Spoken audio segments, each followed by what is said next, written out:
জি, আসসালামু আলাইকুম ভাই। ভাই আমি হচ্ছে একটু অ্যাকাউন্টিংটা একটু ছোট করে আপনারে স্ক্রিন রেকর্ডিং দিচ্ছি আরকি। তো অ্যাকাউন্টিং অ্যাক্সেস করার জন্য প্রথমে তো ভাই আমাদের এই যে ব্যাক অফিস আমাদের বিজনেস পোর্টালটাতে আপনার একটু যাইতে হবে যেকোনো একটা ব্রাউজার দিয়ে। এটার পরে আমাদের এই যে মডিউলগুলো ভাই আছে সেলস এন্ড বিলিং, সেলসের যাবতীয় পজের যাবতীয় যা সবকিছু, এটা হচ্ছে বা ইনভেন্টরি, আপনার ইনভেন্টরি অপারেশন রিলেটেড যাবতীয় যা সবকিছু, আর এটা হচ্ছে ভাই আপনার অ্যাকাউন্টিং। তো আমি অ্যাকাউন্টিং এ যদি একটু যাই আর কি। তো অ্যাকাউন্টিং এ যাওয়ার আগে যে ভাই আমার প্রথমে একটু প্রেফারেন্স, এই যে সেটিংসটা আছে সবার শেষে প্রেফারেন্স, এখানে যে আপনার আমরা একটু দেখাই দিব যে অ্যাকাউন্টিং পিরিয়ডটা আসলে কিরকম হয়, আপনাদের মান্থলি হয় নাকি হচ্ছে উইকলি হয়, আপনাদের ফাইনান্সিয়াল ইয়ারটা কোনটা থেকে কোনটা, কোন মাস থেকে কোন মাস হবে, জানুয়ারি থেকে ডিসেম্বর নাকি এপ্রিল থেকে মার্চ নাকি জুলাই থেকে জুন নাকি অক্টোবর থেকে সেপ্টেম্বর। সো এটা আমাদের প্রথমে একটু সেভ করে নিব আমরা। তো আমার এখানে দিলাম আমি এটা মান্থলি, এবং আমার ফাইনান্সিয়াল ইয়ার দিলাম আমি জুলাই থেকে জুন। আমি একটু সেভ করে নিলাম। এটার পরে ভাই আমাদের সেকেন্ড আরেকটা সেটিংস আছে যেটা হচ্ছে cost of goods sold. So cost of goods sold basically যেটা করে যে এখানে ভাই তিনটা অপশন পাবেন কস্ট অফ গুডস সোল্ড। এখানে যে বলছে select how you want to generate your cost of goods sold to track your sales related expenses and to get your restaurant's overall profit and loss calculation. So cost of goods sold যেটা করে যে আমাদের আপনাদের ingredient cost যেটা বা আপনাদের হচ্ছে যে রেসিপি কস্ট যেটা, সেটাকে আসলে আপনারা কিভাবে ক্যালকুলেট করতে চান, এটা হচ্ছে কস্ট অফ গুডস সোল্ড এর ব্যাপার আর কি। তো এখানে ভাই প্রথমটা আছে based on preparation cost. Based on preparation cost বলতে যদি আপনি ইনভেন্টরিতে আমাদের প্রিপারেশন সিস্টেমটা করে থাকেন তাহলে সেখান থেকে যে অটোমেটিক আপনি প্রিপারেশন কস্টটা পাবেন, সেখান থেকে এটা হচ্ছে আপনার ডিরেক্ট এক্সপেন্সে এটা অ্যাড হয়ে যাবে যখনই একটা ডিশ বেচা বিক্রি হবে আর কি। কথার কথা ভাইয়া হচ্ছে একটা আপনি একটা খাবার বিক্রি করেন যেটার দাম হচ্ছে 100 টাকা, এবং আপনি সেটার প্রিপারেশন কস্ট আই মিন ওটা রেসিপি সেট করে দিলেন যে হচ্ছে 100 টাকার এই খাবারে হচ্ছে 10 গ্রাম এটা থাকে, 5 গ্রাম ওইটা থাকে, 2 গ্রাম এটা থাকে, 1 গ্রাম এটা থাকে, তো সব মিলায় আপনার কথার কথা ভাইয়া কস্টিং আসছে হচ্ছে 30 টাকা। তাহলে যখনই আপনি একটা 100 টাকার খাবারটা বিক্রি করবেন তখনই আপনার ইনকাম, আমাদের এই যে ইনকাম সেকশনটা আছে এখানে ইনকামে চলে আসবে যে 70 টাকা হচ্ছে আপনার বেসিকলি, মানে 100 টাকা সেল চলে আসবে ডিরেক্ট আপনার। আর এই যে ভাই পারচেজ অথবা বিলের এইখানে এই যে ভাই লিস্টে পারচেজ বা বিল লিস্টে এখানে চলে আসবে আপনার ওই যে 30 টাকাটা। এটা রিপোর্টটা আপনার তখন হিট করবে এই যে রিপোর্টের নিচে প্রফিট অ্যান্ড লসে যে 100 টাকার বিক্রি হয়েছে, 30 টাকা হচ্ছে আপনার প্রিপারেশন কস্ট বা রেসিপি কস্ট গিয়েছে, এবং বাকিটা হচ্ছে আপনার বাকি 70 টাকা হচ্ছে আপনার বেসিকলি লাভ আর কি হিসাবে থাকবে। শুধু লাভ না, এটা আরো হচ্ছে যদি আপনি আপনার বিভিন্ন এক্সপেন্স গুলো অ্যাড করেন তাহলে সেটা সেই অনুযায়ী আপনাকে শো করবে। আচ্ছা, তো এখানে হচ্ছে বেসড অন প্রিপারেশন কস্ট যদি আপনারা প্রিপারেশন কস্টটা করেন তাহলে এটা দিতে পারেন, অথবা based on stock in I mean purchase item আর কি, মানে যখনই আপনারা একটা স্টক ইন করবেন ইনভেন্টরিতে সাথে সাথে আপনাদের এখানে একটা খরচের হিসাব একটা বা এন্ট্রি একটা পড়ে যাবে অটোমেটিক, জার্নাল এন্ট্রি হিসেবে বা জার্নাল নোট হিসেবে এটা চলে আসবে আর কি। তো আমাদের এই সাজেশন থাকে যে বেসড অন স্টক ইন এটা করাই আসলে ভালো, তাহলে আপনার ইনভেন্টরি এবং সেলস, সেলসেরটা হচ্ছে যে যখনই ভাই শিফট ক্লোজ হয়ে যায় সাথে সাথে আপনার ইনকাম লিস্টে সেলসের ডাটাটা অটো সিনক্রোনাইজেশন হয়ে যায় আর কি। সো বেসড অন যদি আপনি স্টক ইন দিয়ে দেন তাহলে হচ্ছে আপনার ইনভেন্টরি এবং আপনার সেলস এবং হচ্ছে ইনভেন্টরি কস্টিংটা তাহলে অটোমেট হয়ে যাচ্ছে আপনার হাতে, বাকি থাকতেছে শুধু আপনার রেগুলার ওভারহেড কস্টিং বা অপারেশনাল কস্টিং গুলো, আই মিন স্যালারি, রেন্ট, যেগুলো হচ্ছে যে আপনার সেলসে কিংবা অ্যাকাউন্টিং আপনি দেন না, সেই খরচগুলো শুধু আপনার এন্ট্রি করতে হচ্ছে। সো আমরা এটাকে বেসড অন স্টক ইনই রাখলাম। স্টক ইন রাখার পরে আমাদের ভাই যেটা করতে হয় যে আমাদের চার্ট অফ অ্যাকাউন্টে যে আমাদের অ্যাকাউন্টগুলো সেট করে নিতে হয় আর কি। এখানে বেশ কিছু আমরা প্রিসেটেড অ্যাকাউন্ট প্রোভাইড করি, বাট এগুলা বাদেও আপনি আপনার বিজনেসের যে যে অ্যাকাউন্টগুলো বা যে যে খরচ কিংবা লাভের খাতগুলো থাকে সেই খাতগুলো আপনারা চার্ট অফ অ্যাকাউন্টে ক্রিয়েট করে নিতে পারেন।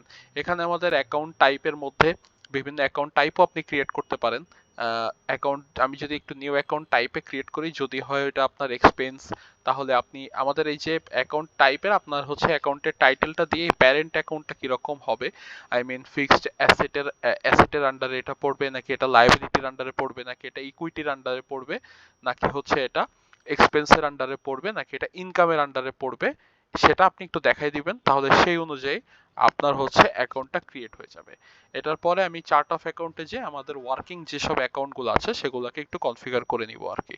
কনফিগার করে নেওয়ার সময় আমি যখনই new chart of account create করব, সবসময় অ্যাকাউন্ট টাইপটাতেও আপনি সেমটা দিয়ে রাখবেন, যে এই অ্যাকাউন্টটা আপনার অ্যাসেট অ্যাকাউন্ট, নাকি এই অ্যাকাউন্টটা আপনার লায়াবিলিটি অ্যাকাউন্ট, নাকি এই অ্যাকাউন্টটা আপনার ইকুইটি অ্যাকাউন্ট, নাকি এই অ্যাকাউন্টটা আপনার ইনকাম অ্যাকাউন্ট, নাকি এই অ্যাকাউন্টটা আপনার এক্সপেন্স অ্যাকাউন্ট, কোনটার আন্ডারে এটা পড়ছে এটাকে একটু দেখাই দিবেন আর কি।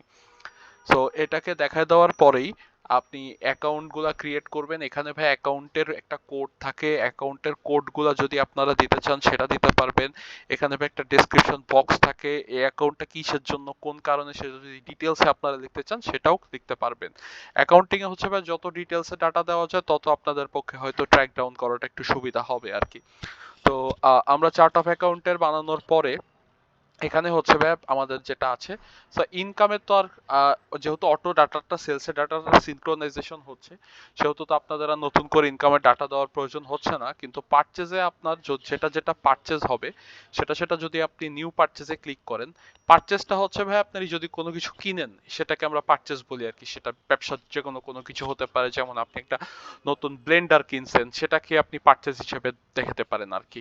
এবং বিল পারচেজের হিসেবে আরেকটা জিনিস আছে, সেটা হচ্ছে যে বিলটা হচ্ছে যে আপনার যেটা আপনি খরচ করেন, মানে বিল বলতে বিভিন্ন রকম বিল, মানে gas bill, electricity bill, software bill, internet bill, যে কোনো ধরনের বিল এটা হতে পারে আর কি। এবং 3 নম্বরে আছে রিকারিং বিল। রিকারিং বিলটা হচ্ছে যেটা আপনার প্রতি মাসে ফিক্সড অ্যামাউন্টের বিল হচ্ছে, সেটাকে আপনি রিকারিং বিলে অ্যাড করতে পারেন। এখানে আপনি যদি নিউ রিকারিং বিলে ক্লিক করেন, আপনি এখানে টাইটেলটা দিয়ে দিবেন, এখানে হচ্ছে অ্যাকাউন্ট টাইপটা কি হবে, মানে কোন অ্যাকাউন্টের আন্ডারে এই বিলটা আছে, এখানে রিপিট এটা ডেইলি হবে নাকি উইকলি হবে নাকি মান্থলি হবে, অ্যামাউন্টটা কত হবে, আপনার ভেন্ডর অথবা সাপ্লায়ার যদি দিতে চান সেটা দিতে পারেন, এখানে যদি কোনো ডিটেলস লিখতে চান সেটাও লিখতে পারেন। এই যে ভাই অটো জেনারেট বিলটা যদি আপনি অন করে দেন, তাহলে যেদিন আপনি দিয়ে দিবেন, মানে উইকলি, মান্থলি নাকি ডেইলি, সেই অনুযায়ী আপনার বিলটা অটোমেটিক জেনারেট হবে আর কি। মানে এটাকে আপনারা ম্যানুয়ালি জেনারেট করতে হবে না, এটা অটোমেটিক সেই ডেটে বা সেই মাসে বা সেই সপ্তাহে এটা জেনারেট হয়ে যাবে আর কি।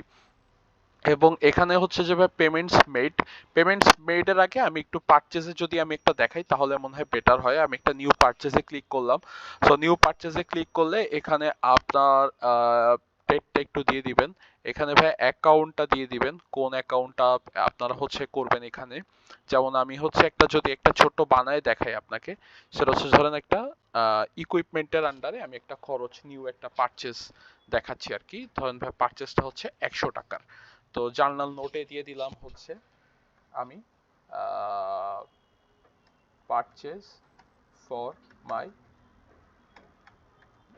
বিজনেস,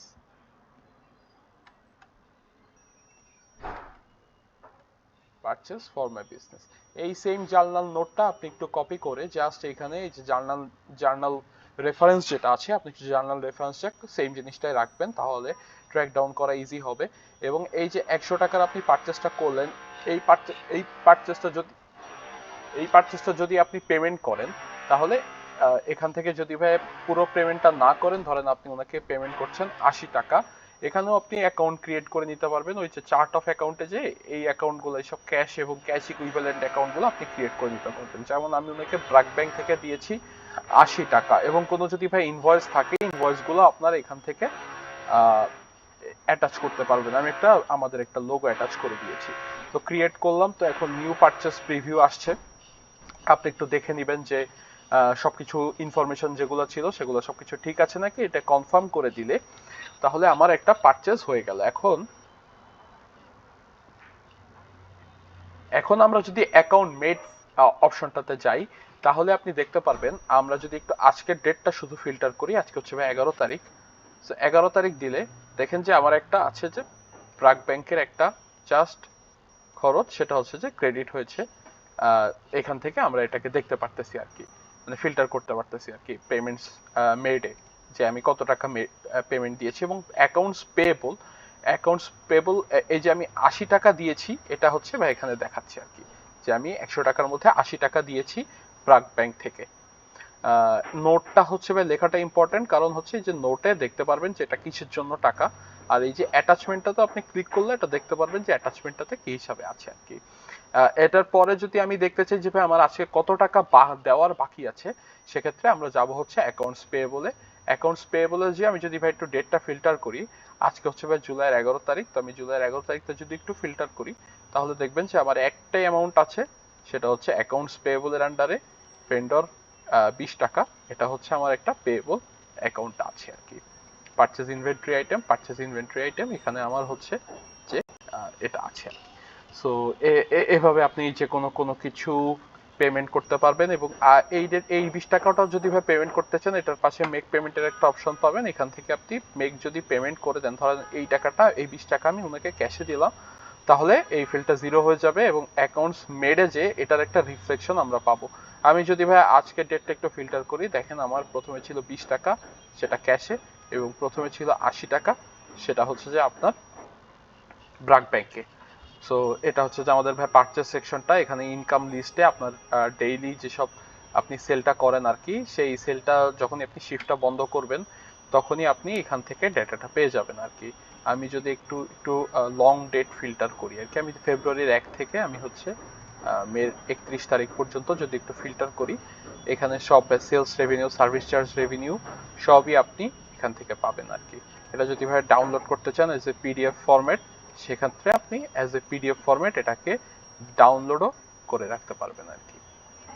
সো এই হচ্ছে ভাই আমাদের মোটামুটি অ্যাকাউন্টিংটা। আর এছাড়া ভাই রিপোর্টে গেলে আপনি প্রফিট লস দেখতে পারবেন। আজকে যদি আমি হচ্ছে শুধু আজকের দিনটা যদি আমি একটু ফিল্টার করি, জুলাইয়ের হচ্ছে ভাই আজকে হচ্ছে আপনার 11 তারিখ, তো 11 তারিখ দেখেন এখানে আমার প্রফিট লস দেখাচ্ছে না। আমি যদি একটু 10 তারিখ ফিল্টার করি, সেক্ষেত্রেও নাই। বাট আমি যদি লাস্ট মান্থ দিই, লাস্ট মান্থ দিলে আমার তখন লাস্ট মান্থ দিলেও অ্যাকচুয়ালি আমার এখানে এনাফ ডাটা নেই, দিস ফাইন্যান্সিয়াল ইয়ার দিলে তখন আমার দেখাচ্ছে যে কস্ট অফ গুডস হলো হচ্ছে 1204 টাকা, এটা হচ্ছে মাইনাস। সো আপনার বিজনেস যে ডাটাটা থাকবে সে অনুযায়ী আপনি দেখতে পারেন। এছাড়া ভাই এখানে ট্রায়াল ব্যালেন্স আছে। ট্রায়াল ব্যালেন্স মানে হচ্ছে যে আপনার যেসব অ্যাকাউন্ট আছে পুরো বিজনেসের, যেসব অ্যাকাউন্ট আছে আর কি, সো কোন অ্যাকাউন্টে কি পরিমাণ পেমেন্ট আছে, ডেবিট আছে নাকি ক্রেডিট আছে, এছাড়াও হচ্ছে যে বেসিক্যালি কত ডেবিট হয়েছে কত ক্রেডিট হয়েছে, এটা হচ্ছে সবসময় ট্রায়াল ব্যালেন্সটা আপনার কারেন্ট ডেটে শো করবে আর কি। এখানে আপনার যাবতীয় যত অ্যাকাউন্ট পাবেন সব অ্যাকাউন্টের আপনি এখানে ডেবিট এবং ক্রেডিট অ্যাট এ গ্ল্যান্স দেখতে পারবেন আর কি। ট্রায়াল ব্যালেন্সটা হচ্ছে ব্যালেন্স শিটেরই একটা রানিং ভার্সন আর কি, আমরা এখানে পাবো আর কি একটা। সো এখানে আপনি ডেবিট, যেমন আমি একটু দেখি ডেইলি বাজারে আমার ডেবিট হয়েছে হচ্ছে 11,297 টাকা, কিন্তু ক্রেডিট হয়েছে 0 টাকা। এছাড়াও যদি আমি আরেকটা অ্যাকাউন্ট দেখি, যে ক্যাশে আমার হচ্ছে, আমার যে ক্যাশ এবং ক্যাশ ইকুইভ্যালেন্ট যে অ্যাকাউন্টগুলো আছে, সেটা নিচে আমার যে ক্যাশ অ্যাকাউন্ট আছে সেটাতে ডেবিট হয়েছে হচ্ছে 1,80,514 টাকা, এবং ক্রেডিট হয়েছে 31,293 টাকা। সেম ব্রাক ব্যাংকে আমার হচ্ছে ডেবিট হয়েছে 0 টাকা, কিন্তু ক্রেডিট হয়েছে 1,20,090 টাকা। এছাড়াও আপনি এখানে ক্যাশ ফ্লো স্টেটমেন্ট পাবেন। ক্যাশ ফ্লো স্টেটমেন্টটা বেসিক্যালি আপনার ক্যাশ এবং ক্যাশ ইকুইভ্যালেন্ট অ্যাকাউন্টগুলোকে এখানে ট্র্যাক করতে পারবেন। এখানেও সেম অ্যাজ আপনি যে কোনো ডেট ফিল্টার করতে পারবেন আর কি। এছাড়া ব্যালেন্স শিট তো আছে, balance sheet as in right now কোন অ্যাকাউন্টের কি অবস্থা, আপনি সবই আপনার পুরো বিজনেসের কি অবস্থা, বিজনেসটা লাভে আছে লসে আছে নাকি, কি কোন অ্যাকাউন্টের কি হচ্ছে, কোন অ্যাকাউন্টটা কমে আছে নাকি বেশিতে আছে, সবগুলো আপনি এখান থেকে ব্যালেন্স শিট থেকে দেখতে পারবেন আর কি। এছাড়াও আপনার যদি আনসলিসিটেড কোনো ইনকাম থাকে, আনসলিসিটেড ইনকাম বলতে আপনার ডেইলি সেলস এবং সার্ভিস চার্জ রেভিনিউ, এটার বাইরে যদি কোনো ইনকাম থাকে, অর্থাৎ দেখা যায় যে অনেক সময় আমরা কিছু আপনাদের রিজার্ভেশন থাকে, আপনাদের পুরো রেস্টুরেন্টের বা বিজনেস একটা রিজার্ভেশন থাকে বা হল পার্টি থাকে। সো আপনি যদি আমাদের পয়েন্ট অফ সেল থেকে এই রিজার্ভেশনটা মেক না করেন, তাহলে এটাকে আপনি ম্যানুয়ালি এই যে নিউ ইনকাম আছে এটার এগেনস্টে আপনি হচ্ছে দেখাইতে পারবেন আর কি।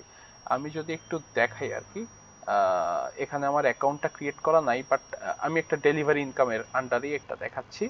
যে আমার ডেলিভারি ইনকামের এগেইনস্টে আমার এত টাকা হয়েছে। আপনি যদি পুরো পেমেন্টটা রিসিভ করে থাকেন তাহলে আপনি এখান থেকে দেখিয়ে দিতে পারবেন পুরো পেমেন্টটা আপনি কোন মোডে রিসিভ করেছেন আর কি। সো এখান থেকে আপনি ইনকাম অ্যাকাউন্ট পেমেন্টস রিসিভড আপনি কোন কোন পেমেন্টগুলো রিসিভ করেছেন সেটাও আপনি হচ্ছে দেখতে পারবেন। আমি একটু লং ডেট ফিল্টার করি, ডিসেম্বর 2024 থেকে আমি হচ্ছে জুনের 30 তারিখ পর্যন্ত একটু ফিল্টার করি। সো এখানে ভাই পেমেন্ট রিসিভড আপনি এত এই পিরিয়ড পর্যন্ত আপনি এত টাকা পেমেন্ট রিসিভ করেছেন। এছাড়াও অ্যাকাউন্ট রিসিভেবল যেটা আপনি সামনে রিসিভ করবেন এমন যদি কোনো অ্যামাউন্ট থেকে থাকে সেটাতেও আপনি এখান থেকে দেখতে পারবেন আর কি। আমি যদি একটু দেখাই এখান থেকে অক্টোবর পর্যন্ত, সেখান থেকে জাস্ট আমার একটাই ডিউ আমার আছে, সেটা হচ্ছে প্রায় 5,000 টাকা। সেই ডিউটাই আমি জাস্ট পাচ্ছি আর কি, যেটা আমার রিসিভেবল হিসাবে আছে আর কি। এই যে ডিউটা, এই ডিউটা আমার পয়েন্ট অফ সেল থেকে করা হচ্ছে, এটা অটোমেটিক সিনক্রোনাইজেশন হবে আর কি। সো এটাই হচ্ছে আমাদের শর্ট একটা গ্লিমস আমাদের অ্যাকাউন্টিং মডিউলটা।